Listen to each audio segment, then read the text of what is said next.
for the proposed 2022 budget to order.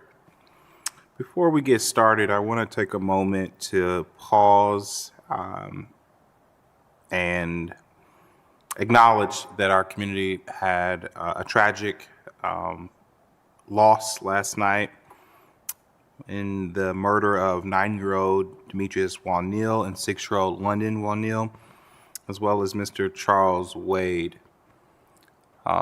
As a community, we have to grapple, and I heard someone say today, we cannot normalize the feeling of the killing of the murder of our children. And so I just ask us all to think and look deep within ourselves and ask ourselves, is this who we are? And what can we do as a community to be better? And certainly, as we look to bring some sense of closure to this family in this holiday season, and to make our community safer, we have to get the perpetrators of this murder off of our streets as soon as possible. And so if you have information regarding this murder, we ask that you call 614-645-4730. Tonight, we're going to hear from the Office of Diversity and Inclusion and the Department of Development about how they plan to support small businesses in the coming year. The past 2 years have been tremendously difficult for small businesses, but I'm glad that over that time, the city and its partners have allocated more than $15 million to go towards supporting small businesses, particularly through direct grants. During that time, the Office of Diversity and Inclusion also worked with Council to make specific code changes for the implementation of the disparity study. A lot has happened in the last year, and I know our departments have big changes and big plans for 2022. So we'll hear from the two departments and then have time for question and answers. So we're going to start with the Office of Diversity and Inclusion and Director Demita Brown. Director, I'm going to turn the floor over to you.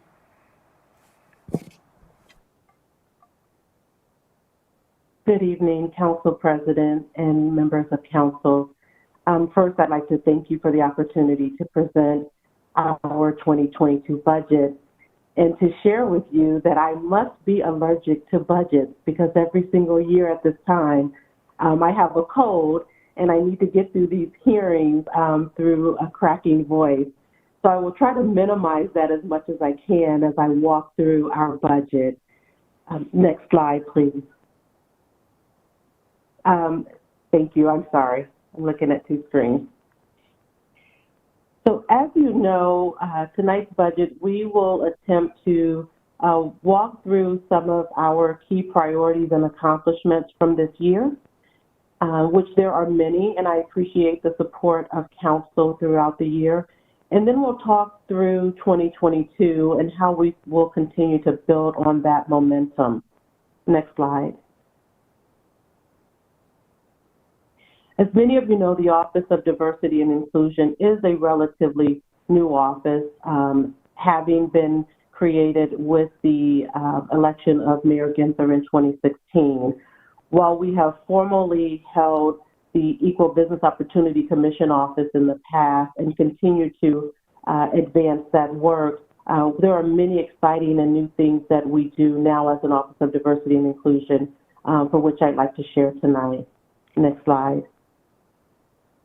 We have an awesome team who works alongside me to advance the mayor's agenda around equity and inclusion and really helping to bolster the support of our small, local, minority, and women-owned business community.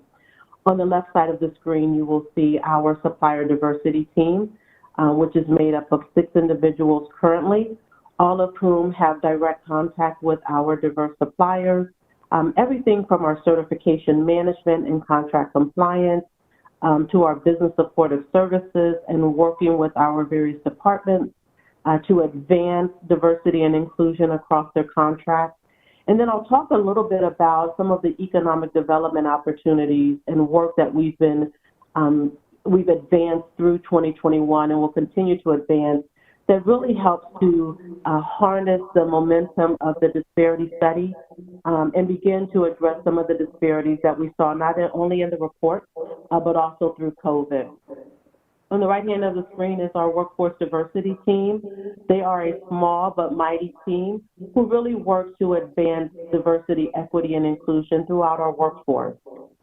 This team is primarily focused on recruitment and retention, while also working to advance many opportunities that will enable us to impact the culture of the City of Columbus. So you'll get a chance to hear about the work that they're doing as well. Next slide. Our two main focuses are supplier diversity and workforce diversity. On the supplier side, our real goal is to really infuse our supply chain with diverse suppliers at all levels and in all categories, while also helping to enhance our procurement processes so that they are easier for small minority and women businesses to navigate and succeed. On the workforce diversity side, our true mission is to impact our workforce so that it is reflective of the communities that we serve. And so wherever there is an opportunity to bring in new talent, we spend a great deal of time working in our community with various partners throughout the city to bring that diverse talent to the City of Columbus and that innovation that comes with that. Next slide. Under our supplier team, I mentioned some of the things that we do. Certification management is one. We're probably best known for the work that Tia Roseborough does on our certification front. We also manage contract compliance.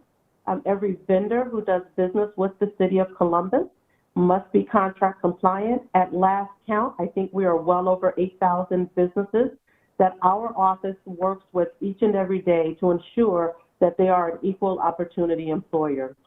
We also do quite a bit of minority business advocacy and outreach, as well as business supportive services, our minority business utilization reporting, and diversity compliance.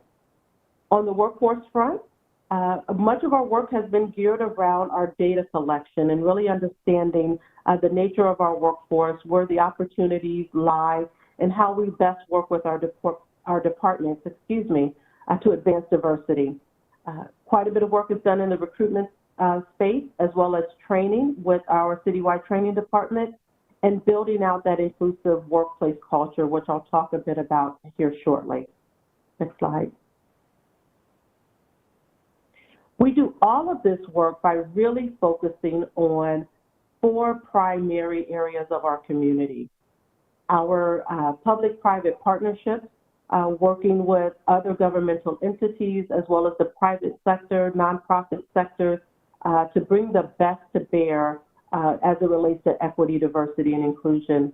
We work quite a bit, as you know, with our minority business community and our women business community as well. We're adding a small business component to that, which I'll get into more detail.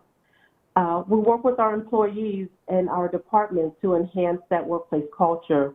And then we work throughout the community, as I noted earlier, to really make that workforce reflective of our community. Next slide. So we had some significant gains in 2021. We're really excited about the work that our team has done, particularly in the workforce perspective. Again, this is a newer area of work, but has really gained a great deal of momentum. One of the big things that we launched this year is our 30 by 30 challenge, which addresses systemic racism across the City of Columbus, across our public-private partnerships and other partners. And we're challenging folks to think about equity, diversity, and inclusion and how we can make concrete steps to eradicate those things in our systems and bring parity and equality across all the work that we do. We launched bi-weekly micro-learnings on best practices around diversity, equity, and inclusion. One of the best ways to really make this work come alive is to keep that at the forefront of folks' minds. And so we've been able to do that. We facilitated the HBCU College Career and Community Fair and ensuring that many of our departments were represented there and having an opportunity to interact with students from our HBCUs. We do some diversity recruitment efforts in collaboration with the Civil Service Department.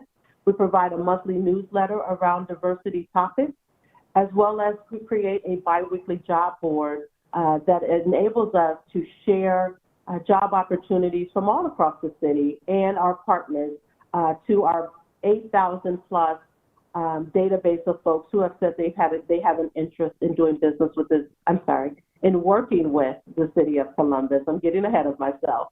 So we've spent a lot of time really building out our data that supports our work, this strategy that sort of elevates the city of Columbus on the international stage around diversity, equity, and inclusion, and really helping to attract and make folks more interested in working with the city of Columbus, making our positions more attractive, while also really highlighting the benefits of public service and working with the city. Next slide. And so it brings me to supplier diversity, which is in large part why we're here tonight. As Council President Hardin has mentioned, we've seen tremendous strides in 2021 that's leading us into a really transformational year for 2022. As the Council President has noted, we did receive approval for the new MBE, WBE, and Small Local Business Enterprise, or SLBE program. We updated our Title 39 to the Diversity and Inclusion Code, which gives us the authority to enact those new programs and all of the changes that come along with that. We've launched a new diversity management software system, the B2G Now system. We're at about 98% complete on phase 1, and we are slated to kick off phase two of that program in early January. In addition to that, we've expanded our partnership with the Ohio Business Development Center and the Columbus Plan Room so that there is a central hub here in the city of Columbus where small businesses can gain access to our business opportunities and opportunities of other partners around the city and the region, and get training that will support them in their efforts in doing business. We've achieved so far 12% diversity spend as of Q3 2021, and we are striving to continue the momentum of building that out so that we are able to see increasingly higher numbers as we move forward to the implementation of the disparity study. And then lastly, we've had tremendous success in working with the development community in sharing the city's commitment to diversity and inclusion and seeing that translate over into those private development projects that has really given our minority business community an opportunity to succeed. On the new Crew Stadium, we've seen 25% diverse spend, which is roughly about $74 million total.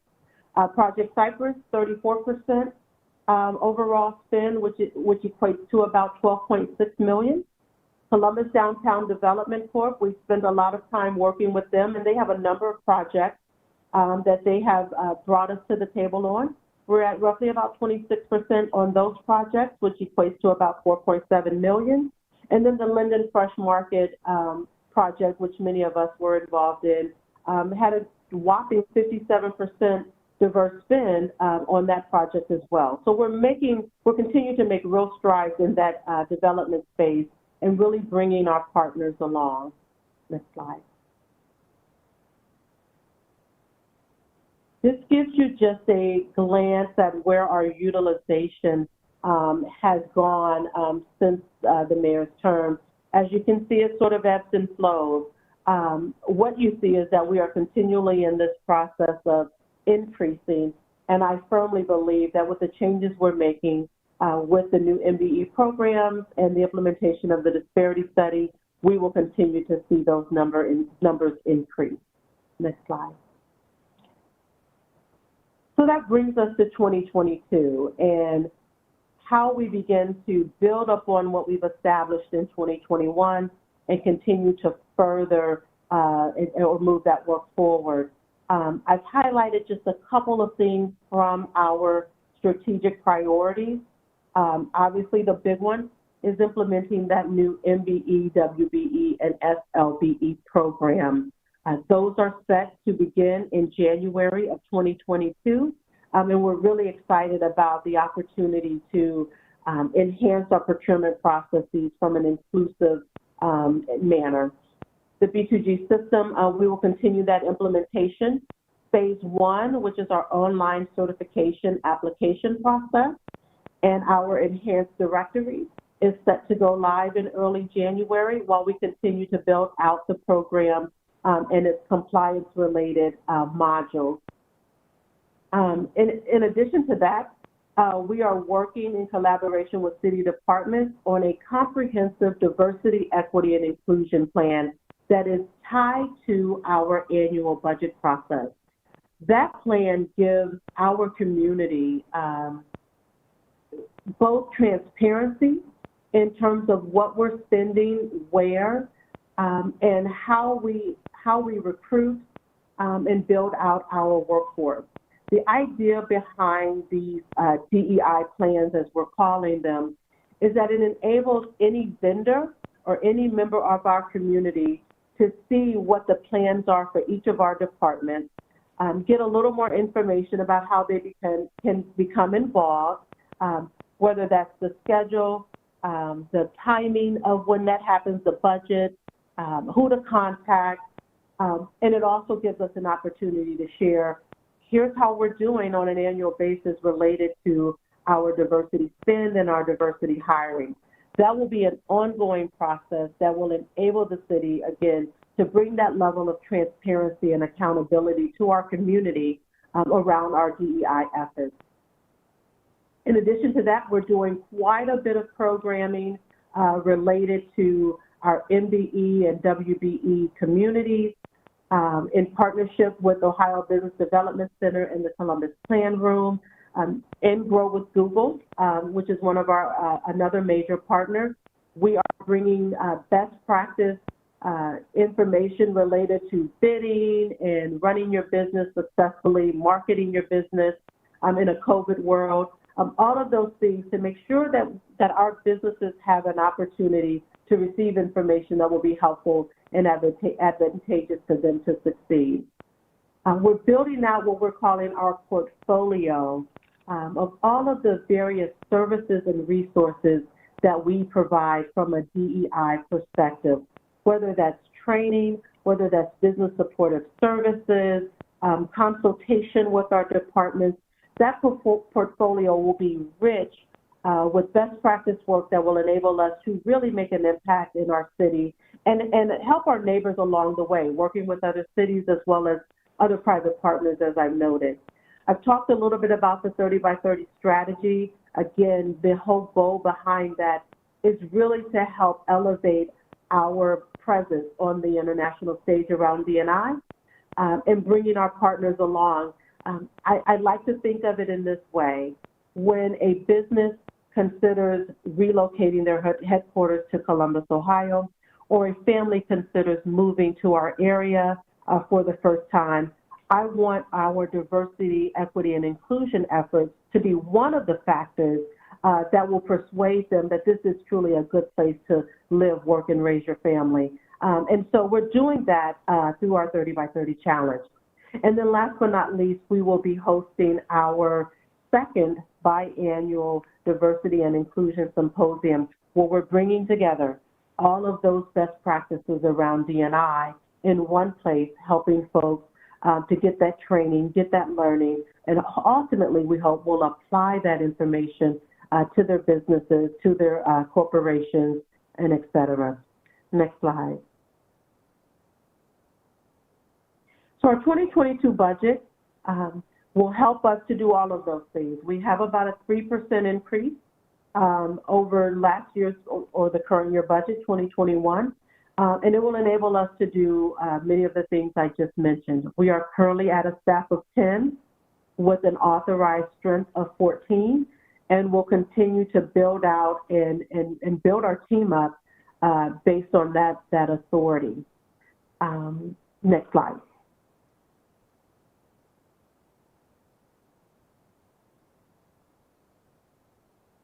We'll go to the next slide.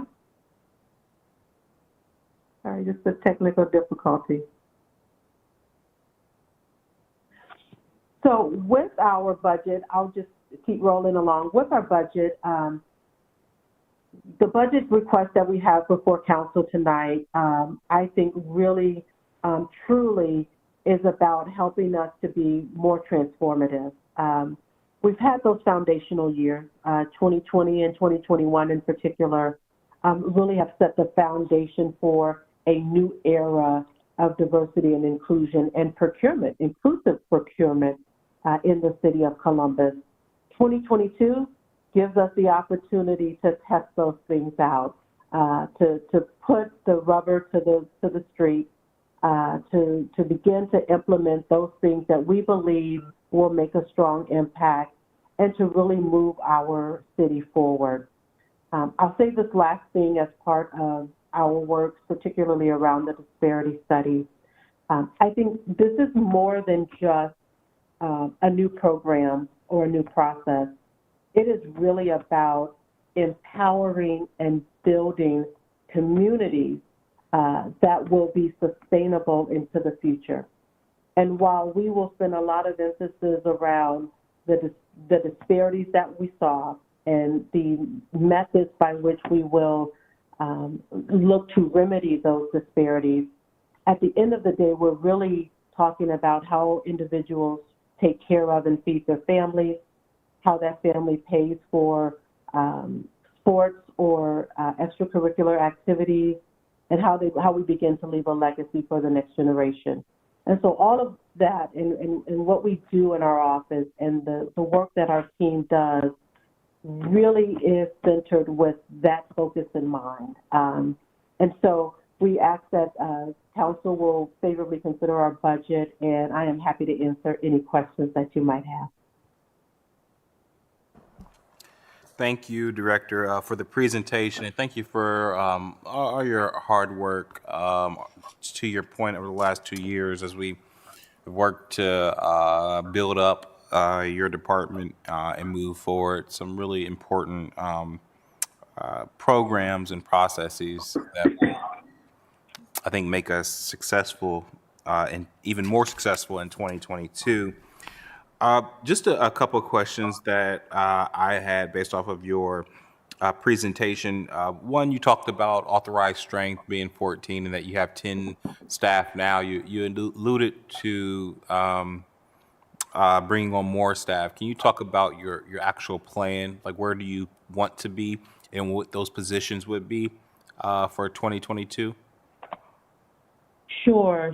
Immediately, the first two positions out of the gate will be an assistant director position, which we are currently recruiting for now in interviews, as well as an executive assistant to support the office.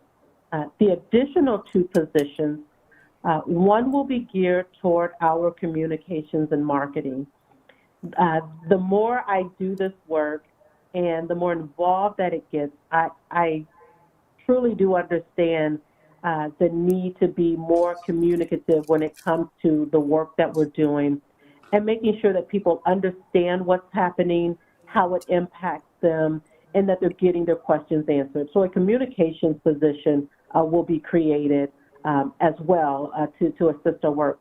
And then the last position will support our compliance program manager to ensure that all of these things that we're putting into place do happen and have the impact that we desire for them to have.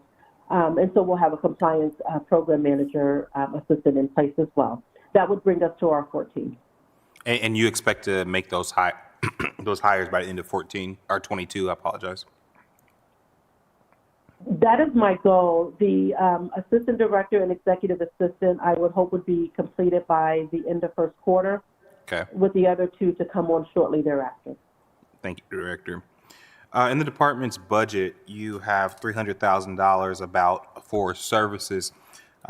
Could you outline how you plan to use those dollars? I think you touched slightly on pieces of it during the presentation.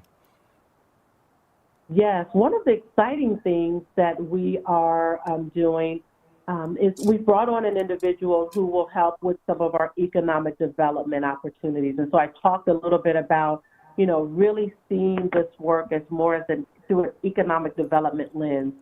And so we have set aside up to $100,000 as seed money to leverage with various partners around our region and in the space to build out a small minority business assistance fund that will come alongside of various assistance programs that are currently out there that may or may not be as readily available to our small businesses as we would like. And so a third of those dollars would go toward that. Another roughly about a third of those dollars will be centered around the D&I symposium. It would include dollars for the facilities, speakers, and things of that sort. It's not quite a third, but roughly about that. And then the other pieces are really centered on continuing our work to advance the recommendations of the disparity study and finding those opportunities to help small businesses in small ways. One example is that many of our businesses lack marketing materials. And so we have a small budget within there for a branding campaign that enables certified businesses who lack professional photography or professional marketing materials to have access to our other local small minority vendors who can support them in those efforts. And so those are some of the things that we're doing under the professional services budget. But the big one, again, is really centered around this minority business assistance fund. That's awesome. You spoke during your presentation about diversity inclusion plans that you're working with departments on. Can you talk to me about how those plans are being formulated?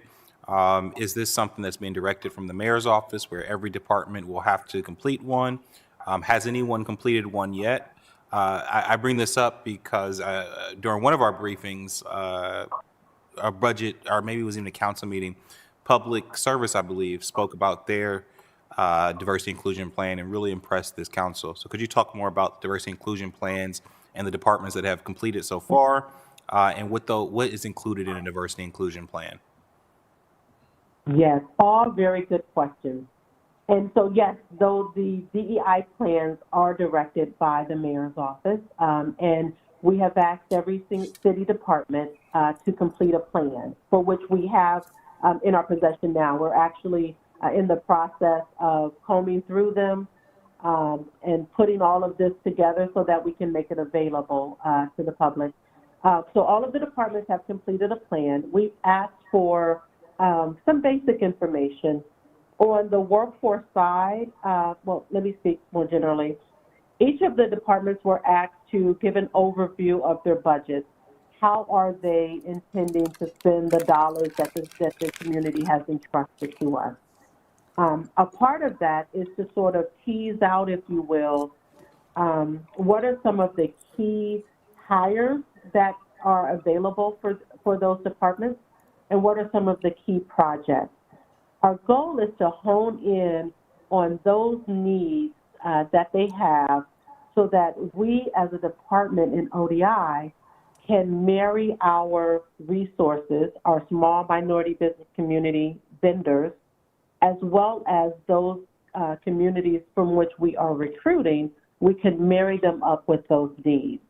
Our goal is to do this with every budget cycle. So every budget cycle we'll have an opportunity to talk about, here's what we plan to do, here's how we're doing it, and here's where you can get more information.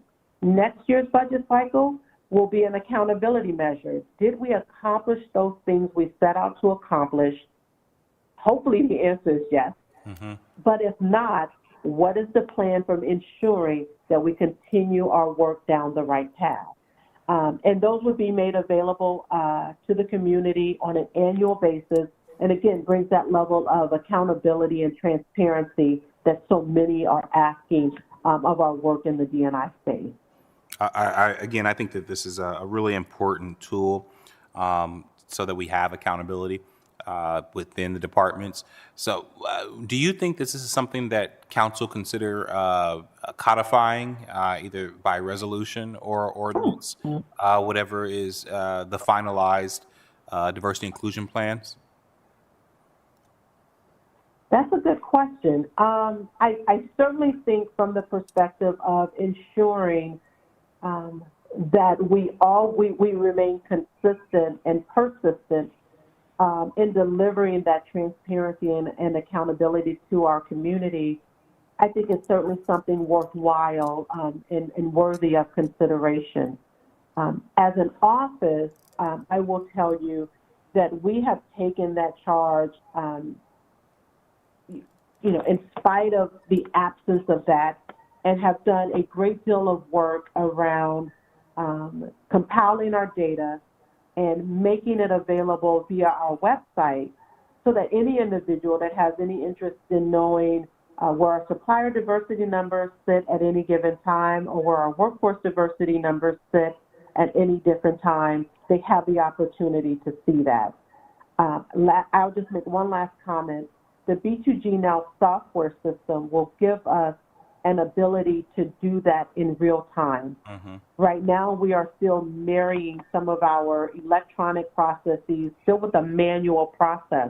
When we're able to bring that together into the system, that information will be in almost real time. I think we're going to be updating at least on a weekly basis, maybe even daily. I'd have to confirm that. But it gives folks an opportunity to see, December 8th, our numbers stand here, and we can measure ourselves accordingly. Thank you, Director. On the workforce development side of your work, could you talk specifically about your work in attracting and retaining a more diverse police and fire classes and going forward? Sure. We've had a rich tradition and experience in working with the Department of Public Safety. The ODI office was a part of the initial development of their diversity plan and the work that they would continue to implement around diversity recruiting. Now they have an entire department that's devoted to that, and they do an amazing job. With the new chief, we are re-engaging that work and looking for new and innovative ways to bring diversity and inclusion to that work. Some of the things we've talked about, quite frankly, in recent months, is to begin to look at how we engage with a younger demographic and begin to sort of plant those seeds early in getting them down that path. The other thing is to look at various pockets of our community and how we make those positions both more attractive, but also something that folks would want to would realistically see as a career path. So there's a lot of work yet to be done there, but we are in conversation with the Department of Public Safety and the new chief and assistant chief in continuing to grow and develop those efforts. Thank you, Director. We spent a lot of time working with your office on the implementation of the disparity study. Can you talk, and you hit on it a little bit, but talk more about next steps and timelines associated with full implementation? Sure. So implementation begins January 3. I think that's the first Monday, January 2022. And so we'll be rolling out the new programs. That would include new certification programs. In addition, as I mentioned earlier, in addition to the MBE and WBE programs that we currently have, we will be expanding that to the small local business enterprise program. And we will always look to continue to sort of broaden our reach when it comes to our diversity and inclusion efforts in that space. That will also include many other means for engaging small businesses, which might include bid incentives. It will include construction bid discounts, The sheltered market will be active. We are still working with the Department of Finance and Management and the Office of Procurement to sort of put the parameters around it. We have sort of the framework. Now we've got to put sort of the implementation pieces of it together. We've been working with an outside consultant who has been helping us to do that. There will also be other incentives that will come on board, which will include rotational contracting and some other things. But all of this is set to take place January 1 and will be rolled out as many of those things are developed. Thank you, Director. Just about done. As we get prepared for to hear from Department of Development, I think these two questions kind of segue into this next presentation. But could you first give me some examples of how you, as the Chief Diversity Officer, have engaged on economic development deals in terms of making sure that we have diversity and built into economic deals that council specifically will vote on or have voted on? Sure. We've actually seen quite a number of deals come our way that has afforded us the opportunity to engage.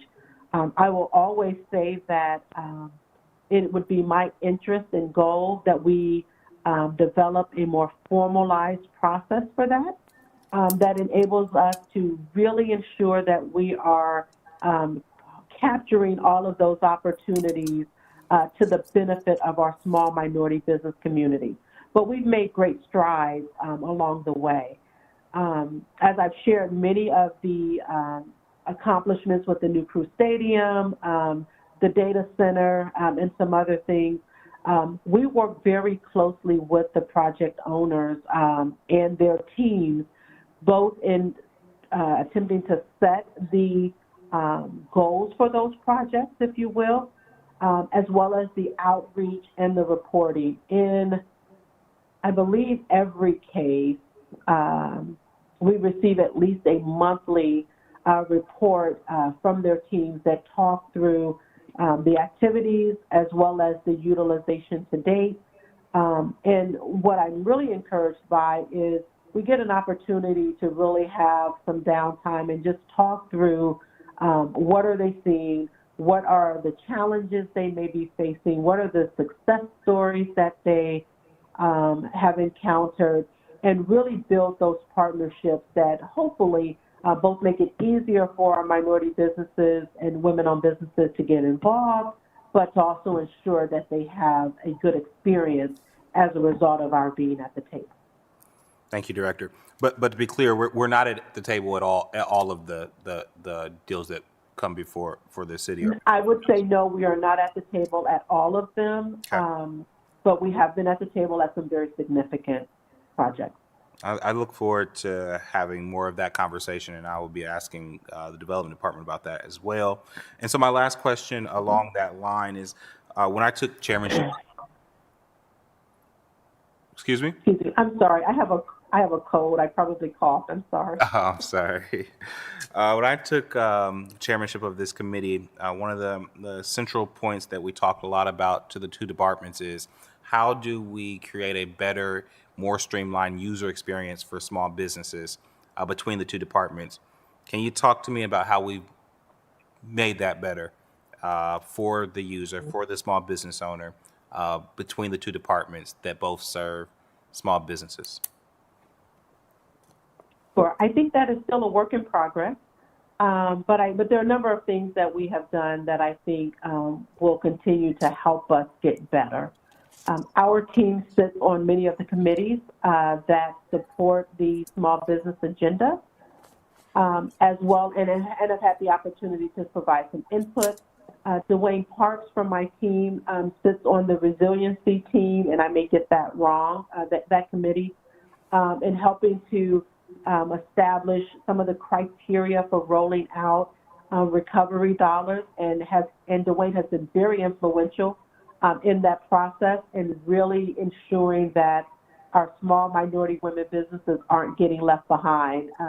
So the work that Dwayne Parks and Mark Lundeen are doing there, I am ecstatic to see that connection. So we're doing some things already that I think bridges that gap. Recently, our office brought on Dwayne Lee, who is a former banker, who has worked with our office for a number of years, specifically for the purpose of helping us to bridge some of the development and ODI connection points, helping us to sort of facilitate how best to engage, how to bring our programming together, and how to ensure that we are sort of creating a clear roadmap that enables any user or anyone desiring to interface with the city, they get to the right place at the right time when they need it. And so Dwayne Lee will be taking that charge and really helping us to, for lack of a better analogy, helping the ODI office along with development to sort of set that small business agenda and making sure that we are putting the right things into place and forming the right partnerships to make that happen.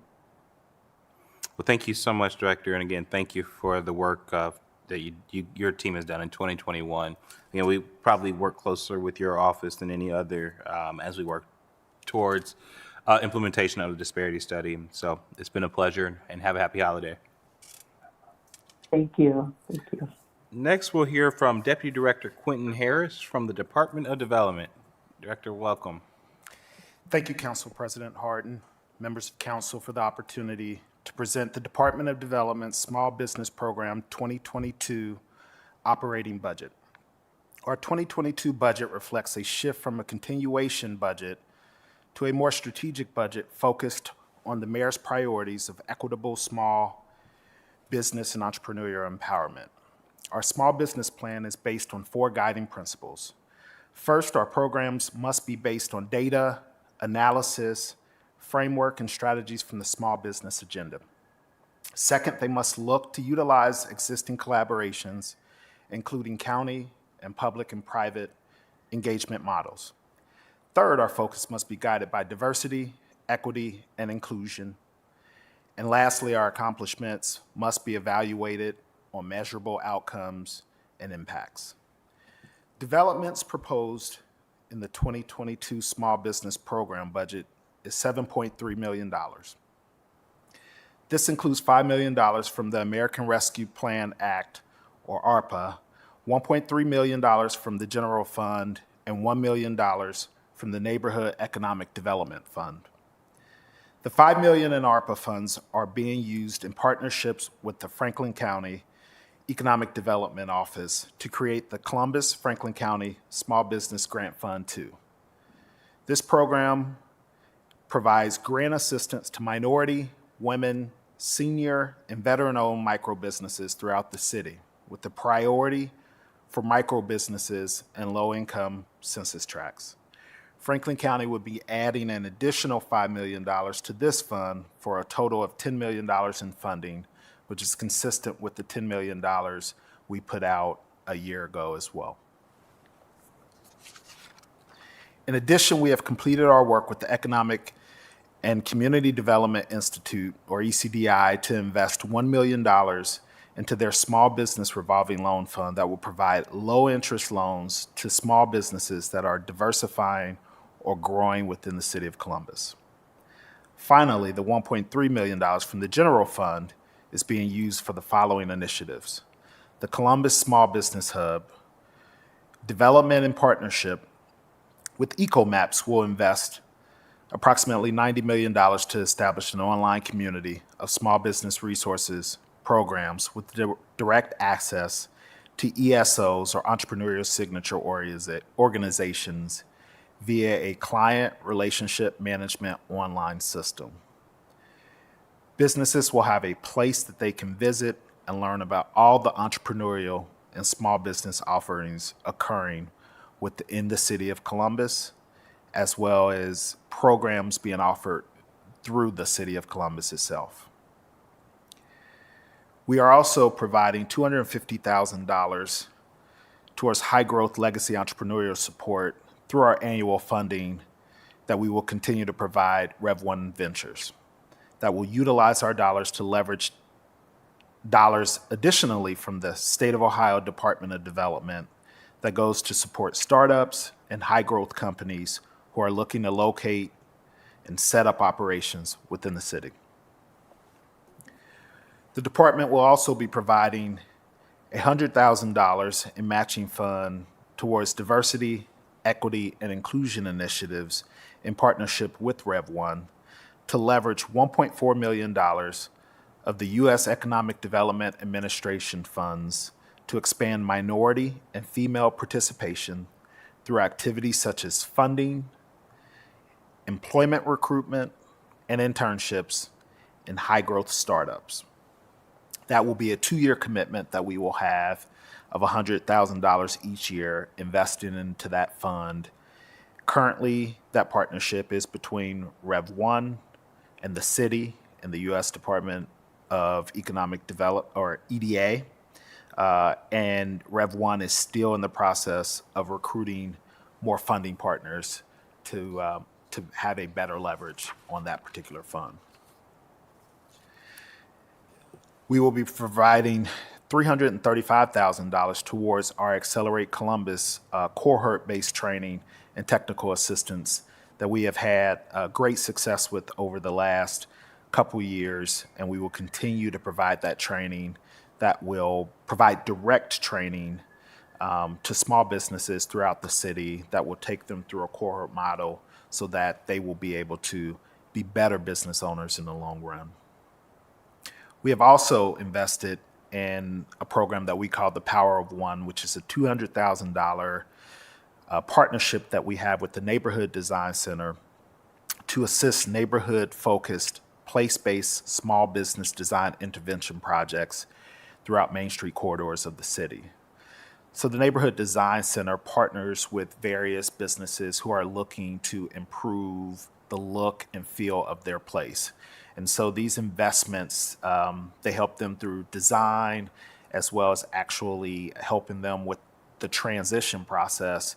And that could be internal, but the majority of the investments are external, where particularly during the pandemic, they help them create outdoor spaces that allowed them to continue to operate their businesses and have patrons patronize their business in an outdoor setting. So it could have been the beautification of the outdoor area, creating a cordon off area that included the procurement of outdoor seating, tables, that allowed their patrons to actually have somewhere that was safe, external, that had free flow of air, and not internal to a lot of businesses as we continue to transition through the pandemic, which have had a lot of negative effects on small businesses throughout the city of Columbus.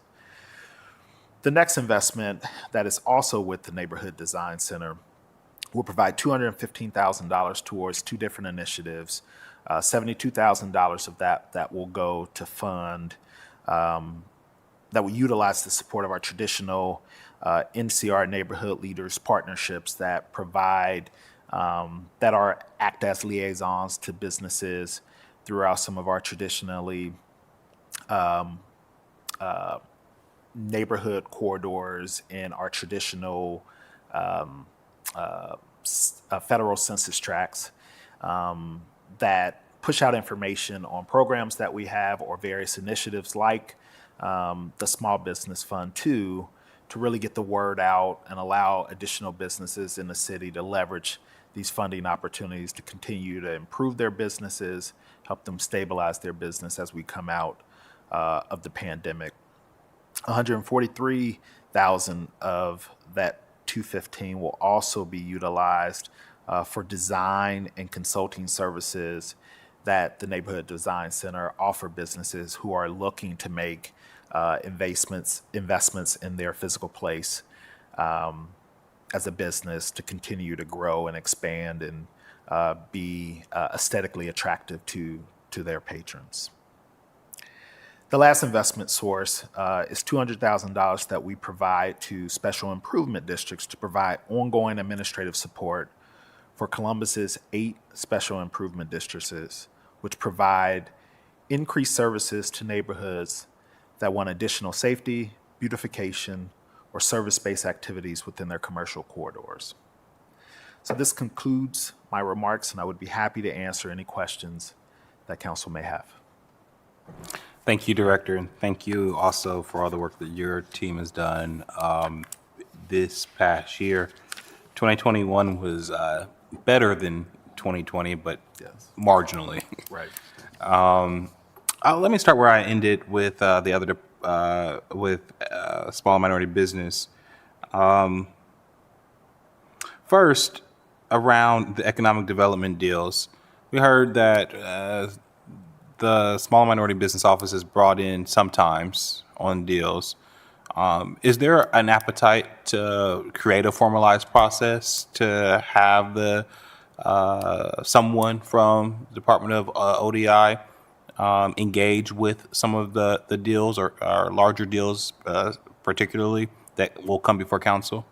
Yes, as Director Brown stated, I think we are working through the process of including members of their team in our process because we're still determining exactly how they will play a part in some of those deals. We have been very inclusive as it relates to a lot of the very large projects that we've been working on, that we have been negotiating diversity and inclusion requirements into those deals. And so we typically bring in our ODI partners to negotiate and to formalize those strategic points that emanate out of those development deals that we have negotiated. As it relates to the workforce development side, they're still staffing up, and so human resources are not always available on the breadth of deals that we're dealing with. So as they ramp up their team, we definitely will be trying to identify ways to bring them in on the workforce development side as it relates to really encouraging companies as it relates to their women and minority and veteran workforce that they're recruiting, and really push the emphasis of companies focusing on those populations within our community, making sure that we're creating job opportunities for them, and that definitely the forward-leaning companies who have that initiative that we're partnering with ODI as well as some of our other partners, our workforce development partners like the Workforce Development Board of Central Ohio, to really push those initiatives and making sure that minority, women, and veteran-owned residents of the city of Columbus have what I will call unique access to our employment opportunities that we are leveraging through a number of our incentive deals and interactions with private sector companies. I think the breadth of the work of the Department of Development and certainly the breadth of legislation that you bring before council, I think that we in 2022 will want to look with a more discerning eye around how we are using ODI and how we're having those specific conversations around because just like what we did with wage theft, our reach in terms of encouraging our partners in the community to engage in diversity inclusion work can go further than just what we spend. It can be with those that we support in different ways. And so I look forward to hearing more about a more formalized process of engaging ODI. On that same tip, the last question that I asked, Director, was, and you guys know, when I took over the chairmanship of this committee, I continued to put myself in the shoes of a small business owner, and we have the unique, and maybe not unique, but our support of small businesses and small business owners crosses several different departments. But as a small business owner, you don't have the time necessarily to look around and find with one entity, because to a resident, the city is the city. So how have you, the Department of Development and the Department of ODI, helped to streamline that user experience for a small business owner over the last year or so? Well, we have always tried to work through the fact that wherever a potential client may enter into the city, that we're always leading them to the right place, and that hopefully externally they aren't getting caught up in the name game of which department they need to go to, or what specific place they need to go. And I think we have incrementally been getting better in that process, and it's a continual improvement process that we're going through. Thank I you. think Go ahead. one of the investments that my team have been working on that will be very helpful is with our partnership with EcoMaps and the development of the Columbus Small Business Hub. The Department of Development and the Office of Diversity and Inclusion, as well as a few other departments across the city, as well as some of our external partners, we will all be providing information that would go into that online system.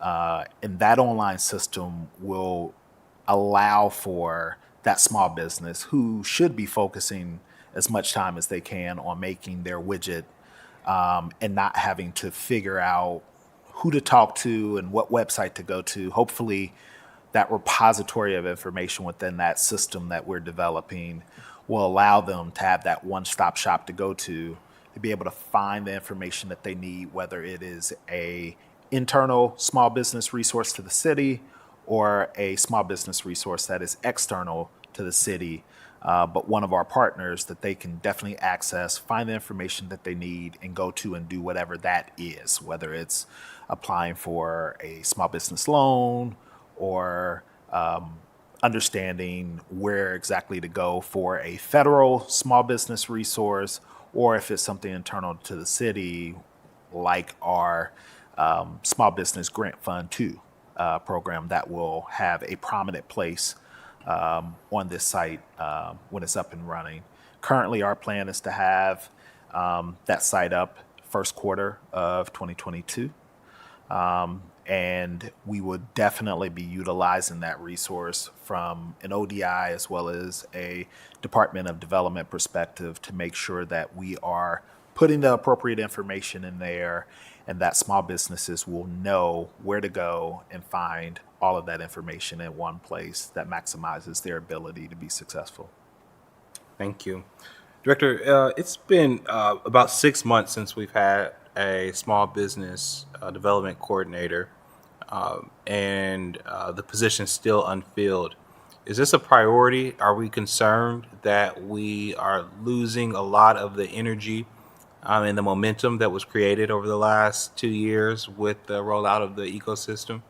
It has definitely been a priority for the department. I think myself, as well as Mark Lundeen and other members of our small business team, have really been stepping up and really providing extra time and resources towards our small business initiatives since the departure of Henry Galat. Mark Lundeen and I have been, over the last several weeks, in the process of interviewing for that small business coordinator, and we have believe we have a preferred candidate that we have made an offer to, and we are in the process of awaiting their response. So from the timeline that we have in place with our human resource colleagues, we hope to have that person start on January 10th.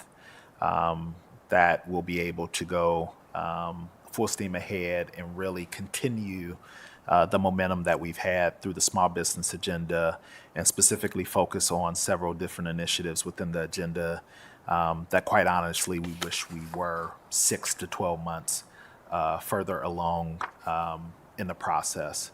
I also would like to say, as we were in that time where we didn't have a small business coordinator that was leading the shop, it really allowed myself and our economic development administrator to really assess our capacity and our need for possibly another member of the team to be able to assist us specifically with our Main Street related initiatives.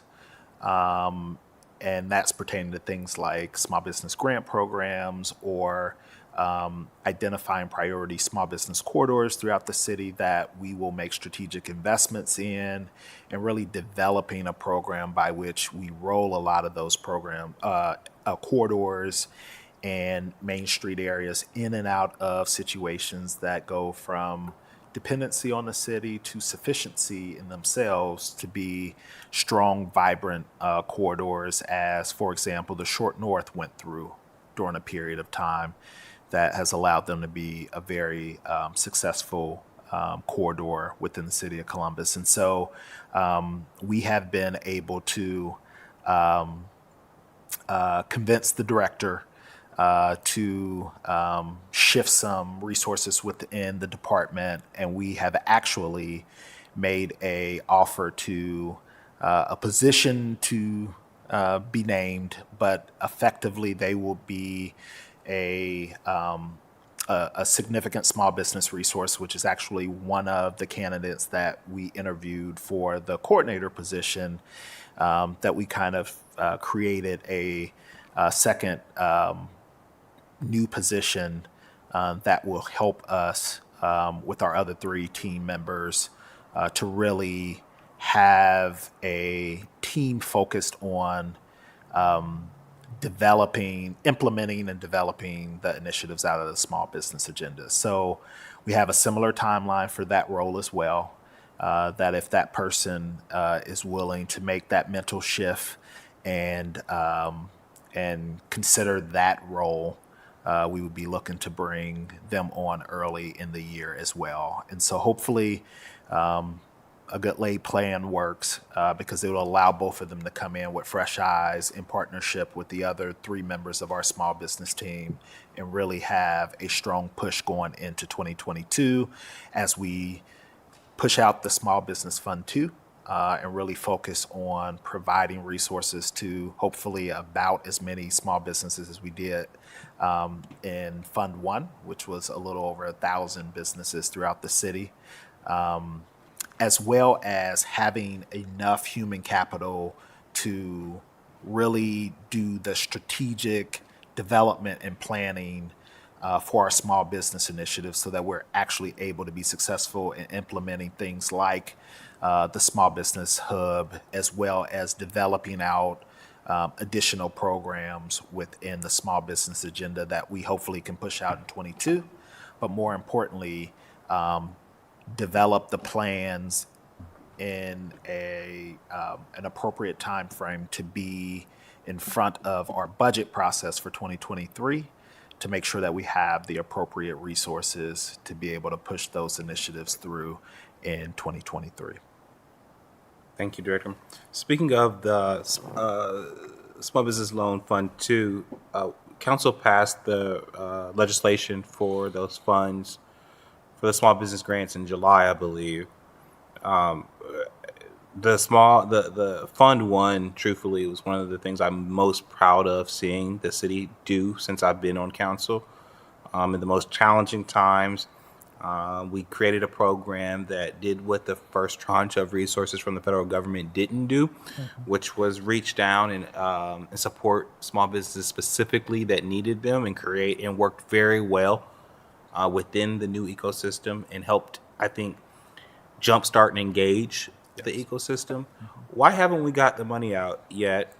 Since it was requested in the program, I don't think it's changing drastically from Fund 1. What are we? When should we expect the more than $5 million to hit the streets? So the hope was that we could utilize the infrastructure that we utilized to push out Fund 1. For a number of reasons, we weren't able to utilize a lot of the partners that were part of that infrastructure, and we had to develop a number of new partnerships and relationships to help us push out Fund 2. So we have partnered with the Small Business Development Center, as well as the Wells Foundation, and working through that process. We are at a point now where we are, I think we are 98% there. The plan is in early January is to launch the fund.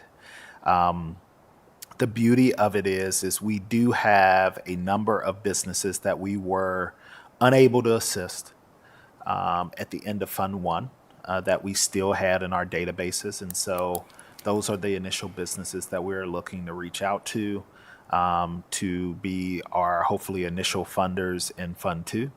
And then the grant process will be open to all the small businesses within the city that meet the criteria. And we'll be pushing those funds out over the course of next year. So there are some new partners and there are some small strategic changes that we have made, but the process generally will be the same as last year. We'll have a website that individuals will be able to go to find all the information they need to access the application and funding. We'll also have it on the city's Small Business Hub when that is up and online.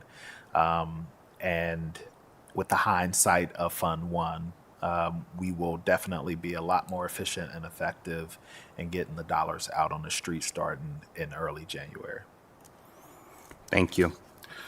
Well, that will conclude this year's Small and Minority Business budget hearing. I want to thank both Director Brown and Deputy Director Harris and their teams for, again, the work of running this city and this department and this engagement with small and minority businesses through another challenging year. If you'd like to speak with my office further about the 22 budget, you can call Zach Davidson at 614-645-2726, or you can email him at zgdavidson@columbus.gov.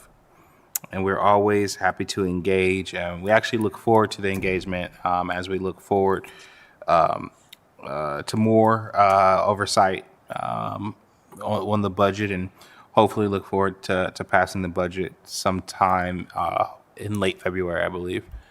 So we have plenty of time to engage with the residents and also with the departments to finalize this budget. With that, it concludes the hearing. Thank you. Thank you, Council President.